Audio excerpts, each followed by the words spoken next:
भारतीय अंतरिक्ष अनुसंधान संगठन यानी कि इसरो 6 अक्टूबर को चंद्रमा पर होने वाले अगले सूर्यास्त तक विक्रम लैंडर और प्रज्ञान रोवर को फिर से जगाने की कोशिश को जारी रखेगा।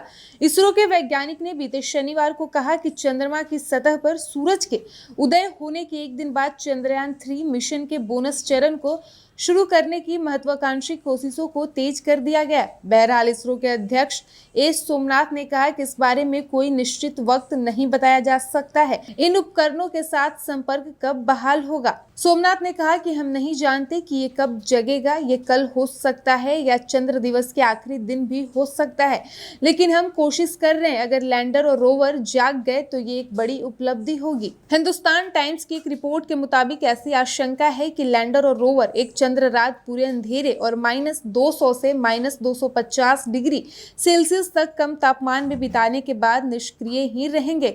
इतना कम तापमान इन उपकरणों के लिए बिजली का भंडारण करने वाली बैटरियों के लिए विनाशकारी है। गौरतलब है कि चंद्रमा पर एक दिन और रात पृथ्वी के 14 दिन और रात के बराबर होता है। बहरहाल वैज्ञानिकों को उम्मीद है कि जैसे जैसे चंद्रमा पर दिन आगे बढ़ेगा और चंद्रमा की सतह पर तापमान बढ़ेगा, लैंडर विक्रम और रोवर प्रज्ञान के जागने की संभावना भी बढ़ेगी। इससे पहले इसरो चीफ सोमनाथ ने कहा था कि जहां रोवर का परीक्षण कम तापमान में जीवित रहने के लिए किया गया है, वहीं लैंडर विक्रम के लिए ऐसा नहीं किया गया। उन्होंने कहा कि रोवर का पूरी तरह से परीक्षण किया गया, लेकिन प्रज्ञान और विक्रम का बहुत सारा डिजाइन एक जैसा है। इसका मतलब ये है कि जो परीक्षण प्रज्ञान के लिए काम आए वे विक्रम के लिए भी काम करने चाहिए। चांद पर फिर सूरज उगा है और साउथ पोल पर धूप पहुंच गई है, लेकिन विक्रम लैंडर और प्रज्ञान रोवर ने जगने का अभी तक कोई सिग्नल नहीं भेजा। इसरो के साइंटिस्ट लगातार कोशिश कर रहे हैं। अगर विक्रम और प्रज्ञान एक्टिव हो जाते हैं तो ये एक अप्रत्याशित सफलता होगी। इसरो के मुताबिक विक्रम लैंडर के कुछ सर्किट्स को सोने नहीं दिया गया था, वो जग रहे थे। इसके बावजूद चांद पर दिन होने के बाद जब विक्रम लैंडर